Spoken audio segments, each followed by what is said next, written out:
What's going on, everybody? Welcome back to the channel. Today I'm going to be talking you through this video of me pulling the Subaru engine out of the car. Now, it's not exactly the right way how to do it. This was just the way I did it, and I just wanted to film the progression it took and just maybe give some insight to people on how it's done so that this could possibly help them in the future. So right now I'm just taking off the plastic intake that goes into the throttle body. I'm just showing you all the bolt locations as well as all the Phillips clamp locations. We're going to start off by taking out all these 10 bolts. I think there was a total of 3. And then we're going to disconnect this mass airflow sensor. That's the one plug that's connected to the plastic. And there's 2 hoses on each side that are just push clamps that are easily removed. I'll get a little light on here so I could show you what's going on this side. But yeah, that's it for that. And once you disconnect the throttle clamp, the actual intake box will pop off and you'll be able to pull it up with ease, as you'll be able to lift it up from the engine bay and get it out of the way. So once that's done, it'll give you a little more access to everything else you need to start disconnecting in order to get this engine removed. It came in 2 pieces, one side holding the filter, which was only a small 12 nut. Once that was removed, I was able to actually pull the whole piece out. I didn't realize it was connected to a container underneath. I think it was a water catch can. If you end up sucking in water, it's got a place to go. So I thought that was pretty cool. Once that's removed, you'll have all the intake plastic out. Next up, we're gonna tackle taking the radiator out. It's pretty simple. It's these 2 mounts followed by the hoses, as well as this electrical connector that controls power to the fan. So we're gonna tackle these by hitting them with the impact gun, zip them out, and you'll notice that once you pull these mounts off, that the radiator is pretty much free after that, other than the hose and the electrical connection. Underneath, we're gonna have to take the splash guard off. As you can see, I'm missing some of the plastic pieces that are holding it in. I do have some of them, but I am missing a few. If you follow the splash guard underneath into the wheel well under the driver's side, you'll notice the one clip up top.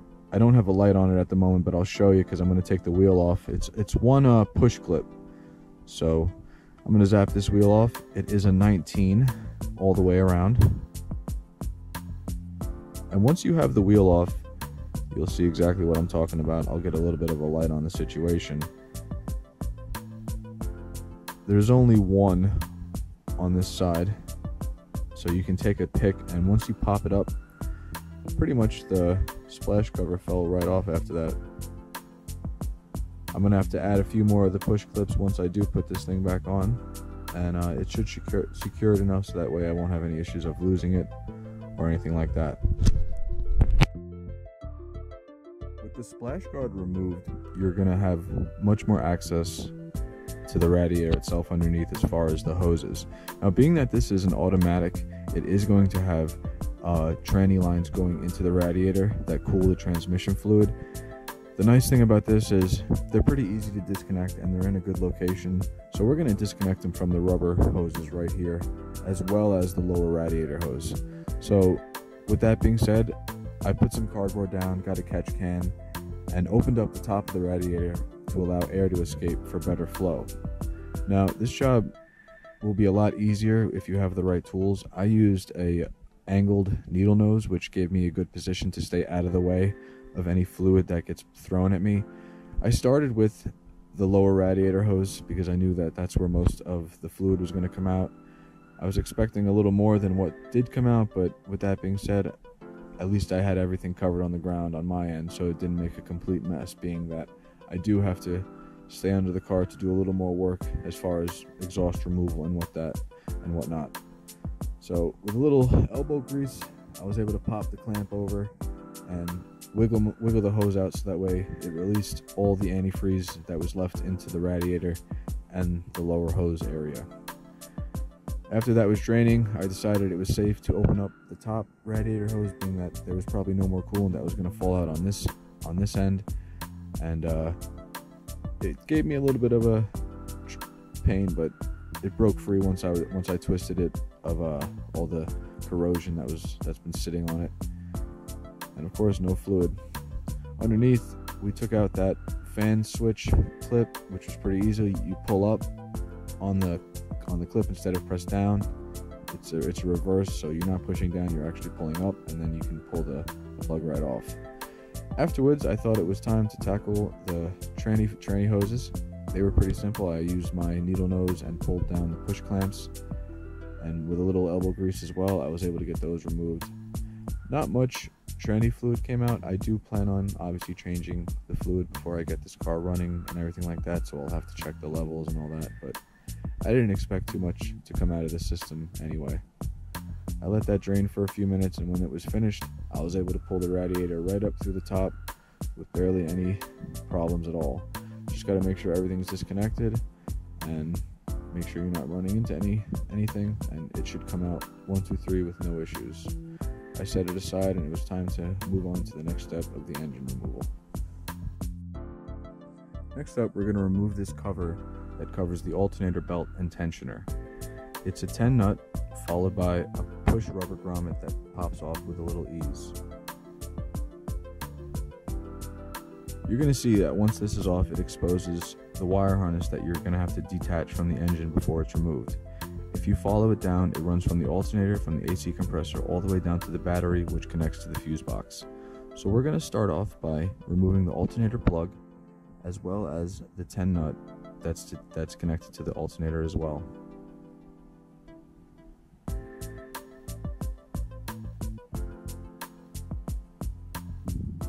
Once that's free, you're going to be able to pop that off and start to slowly slide the wire harness over the next few things. There's a little AC clip that you're able to push in and pull off, as well as a little hose clamp that you have to separate from its teeth. Once that's removed, you'll notice you'll run into a second teeth clamp, which I had to use a pick for. Once that's off, your harness will pretty much be free, and you'll be able to run it over the AC lines and underneath, and you can set it aside near the fuse box because you are done with this part. Next up, we're going to remove the power steering and alternator belt altogether. So we're going to break the locking nut on the tensioner. After that's broken, we're able to adjust the tensioner down and pull the belt off. You'll notice that this belt was dry rotted and cracked and definitely needed to be changed. After that, we're going to remove the rest of the alternator mount bracket, which is a locking nut on the back. I like to take these off and actually keep them together once they're removed, so that way I don't lose anything. I'll just put it back with the alternator, so that way I have everything together once it needs to go back in. Loosen the rest of the locking nut on the tensioner, and you'll be able to break the alternator free and pull it from the engine. Next up, it was time to tackle the AC compressor. Now, the AC compressor is attached to a bracket that you actually have to reuse when you're pulling the motor. It's a good point to hook a chain to, and it just makes it easier when you're doing this process. Now, the AC lines themselves are rubber and bendable, so my whole thing was I wanted to try to remove the AC first from the bracket, but I learned quickly that it was not possible until the bracket itself was removed with the AC. Once the entire bracket was removed, you could actually separate it from the AC compressor itself, and then I actually had to reattach it, like I said, to the engine, so that way I had a hooking point when it was time to remove it. You can set the AC aside and keep it there. You will not have to take out any of the Freon that's in it. Everything will remain the same and intact. I had to cut the belt because the belt is what's called a stretch fit belt, and there's no adjustment to loosen so that you can reuse the belt again. So that way, when it's time, you'll have to just buy a new belt and put it on.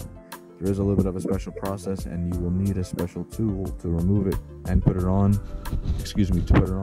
But I will show that when the engine gets put back in the car.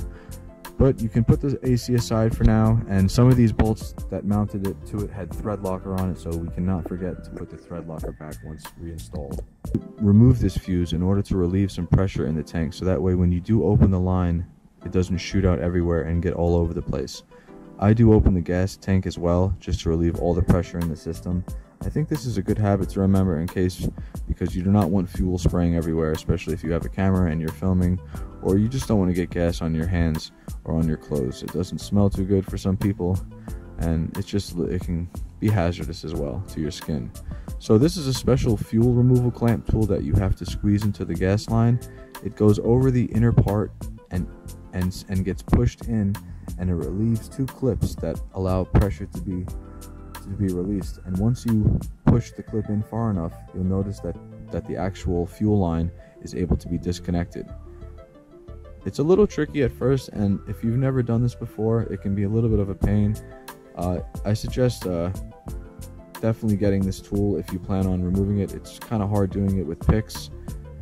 And once you have the front tool, the main inlet line, you can remove the rubber hose underneath that is the outlet going back to the tank. Sometimes they're stuck, so having the right pliers and wiggling the hose can definitely help. But other than that, it's a pretty quick and easy process, and you won't get fuel everywhere if you follow these steps.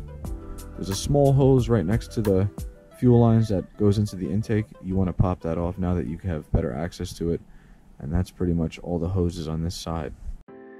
Next up, we're going to unplug the O2 sensor that runs into the exhaust, since we're going to be dropping the exhaust system. And right next to that is the fuel air ratio sensor that goes into the exhaust as well. The nice thing about Subarus is these electrical connections, it's one clip that runs into the harness, so that's pretty much all the electrical connectors you have to remove from the engine, is that one big clip. This is a ground wire that runs into the tranny that's actually on the starter. We have to remove that, as well as the starter itself. There's 2 bolts on each side, as well as a locking nut that holds the harness to the starter. Once you have that removed, you'll be able to pull the harness off and remove the starter itself once the 2 bolts that run into the tranny are removed. I like to put this nut back onto the starter so that way I do not lose it when I reinstall it. Doing these things can help avoid a lot of time spent looking for nuts and bolts, and when you put them back, it makes everything a lot easier. I couldn't really get a good angle onto the starter, but the one bolt I took out was the longer bolt, and the bottom bolt seemed to be a little bit more tricky. It's the shorter bolt, but I just want to show you what this bolt looked like. I keep these with the starter. Next up, we're going to be removing these heater core lines that run right next to the starter, and as you can see, they have to be removed because they run right into the engine. So take your favorite needle nose and pop those clamps up. It could be a little bit of a pain, but the clamps removed pretty easily on my end. I had to squeeze the hoses to break all the corrosion and whatnot that kept the hoses stuck onto the pipes. After those hoses were removed, since I was on that side, I decided to remove any tranny bolts that I could see or access, and that way it gave me a little bit of a time to get everything buttoned up. Underneath, we went up underneath to tackle the exhaust. Here I'm showing you all the bolts and connections that are going to have to be removed in order to drop this exhaust. Make sure that you lubricate all these nuts, because if you don't, it's going to cause some breakage and it could cause some problems stripping them, and you don't want that. It's a big headache. So I took the impact gun and I was able to zap these off with ease, since I had everything pretty much disconnected up top. Once I had the connection fully broken free of all the bolts, it was kind of a wiggle room, elbow grease process, and I was able to drop it down and get that exhaust out of the way. This was pretty much one of the main things that I thought was going to give me a huge headache, but thankfully it didn't. There's one ground wire underneath that's going to have to be removed. I'm actually going to be replacing that whole ground altogether because it's pretty much broken and corroded. Here, I just want to show you guys underneath about how bad the oil leak was. So as you can see, oil was coming down from the valve cover gaskets. It was soaking the rear cross member, and it was actually soaking up the mounts, the rack and pinion, and the sway bar. As you can see, everything is pretty much gunked up with grease and oil, so definitely want to get this all cleaned up. But I just wanted to iterate how bad this oil leak was, and it kind of just shows that the head gaskets were bad. So the little bit we have left of this is, here I'm taking off the throttle body. It's 4 bolts, because in order to access the torque converter bolts, you got to take the throttle body off.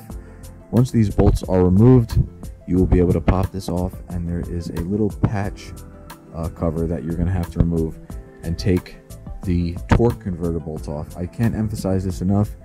If you do not remove these torque converter bolts, you will not be able to pull this engine out the car. You will end up pulling the torque converter with it, and that will be a huge problem. So make sure you take those off. It's very important, very, very important. Afterwards, you're going to want to take off the tranny wishbone mount. It's 2 bolts, one with a lock nut, one with a regular nut. On the other side, you're going to have to get a wrench for. And don't forget, underneath, there are 2 mounts underneath. I didn't show it in the video because I forgot. I apologize. My camera did fall in oil, but I did get it managed to work. I just want to show you here are the torque converter spots that you're going to have to remove the bolts from once you have that eyelid open. And the mounts underneath, there's 2 17 mounts. Once those are released, you'll be able to pretty much free the engine up and attach a chain. And it's pretty simple. Once you have the chain bolted up, the engine comes out pretty easy.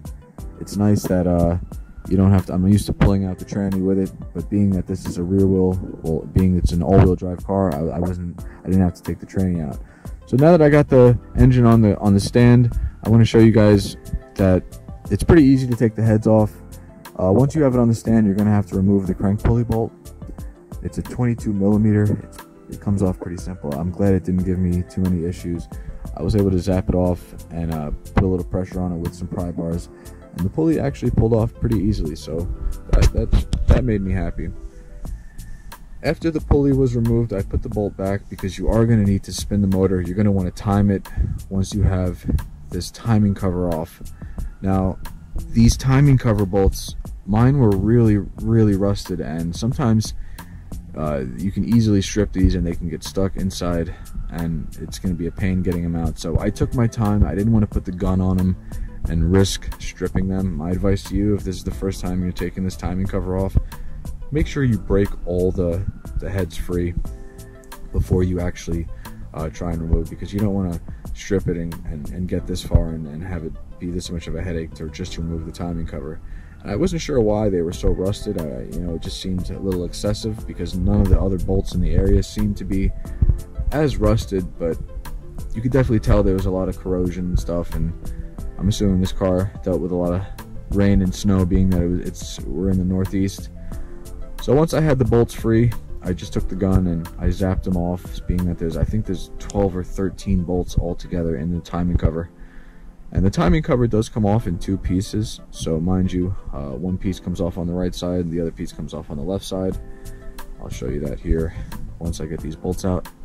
This is the smaller piece, and then obviously this is the other piece, comes off like that. Now, I was very happy to see that the timing belt and the tensioners were new. I did set the car on time before I removed the heads. Now that the motor was timed, it was time to take the tensioners off and have all these other little gadgets come off, so that way we could take the belt off. It had to be done really recently.